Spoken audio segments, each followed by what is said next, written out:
Hello mga katals, magandang hapon sa inyo. Isang maulang hapon sa ating lahat. Ayan po guys, nagtanim po ako ng santan at yan ay umabot ng isang buwan bago mapaugat ko yan guys.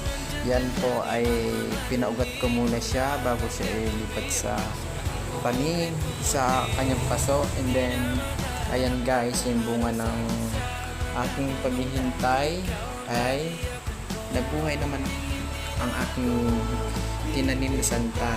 Ayan guys, tignan ninyo, napakalusog na mga dahon niya at yan ay talagang alaga yan, at yan ay hindi ko